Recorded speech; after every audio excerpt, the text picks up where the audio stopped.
माईला म्हणायचं माय खडू आणलो बघ कोण आणला सर वाळू तिने सांगायची बाळ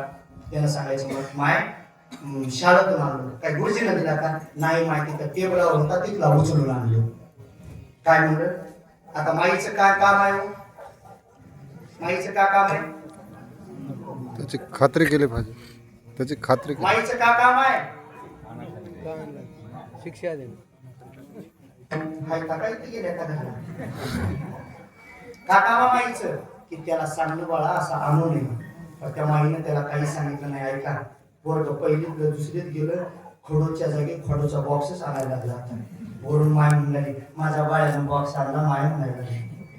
बॉक्स आणायला लागले थोडं पोरं पुढे गेलं लोकांचे पैसे चोरून आणायला लागले पैसे चोरून आणायला लागलं माय म्हणायला लागले माझं पोरग पैसे चोरून आणायला लागले तिला आनंदच झाला आणि मग महाराज पोरग मोठं झालं आणि एका राजाच्या घरी चोरी करायला गेलं आणि सापडलं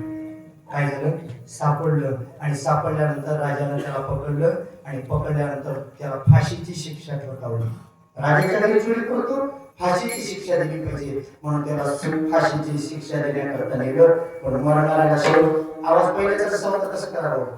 काहीच करू नका पहिलं चांगलं चालत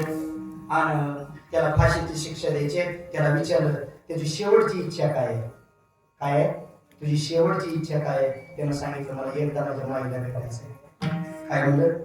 एकदा मला माझ्या माईला भेटायचंय आणि माझ्या माईला भेटायचं म्हणल्यानंतर तिच्या माईला बोलवण्यात आलं आणि बोलवण्यात आलं माय ढसा रडत होती आणि रडत असलेल्या माईने त्याच्याकडे पाहिलं आणि पाहिल्यानंतर त्यानं हात जोडले आणि हात जोडून माईला बोलण्याच्या अगोदर तो माईने त्याच्या कानफाडात दिली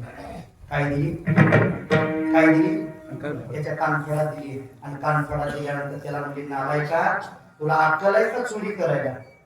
काय म्हणली अक्कल आहे का चोरी करायला त्यानं सांगितलं आई हे चापट मारायला तो उशीर केला काय केलं तू चापट मारायला उशीर केला पहिल्याच तू जर खडू चोरून आणलो होतो तेव्हा जर ही चापट हाणली असती तर आज मी इथपर्यंत गेलो नसतो काय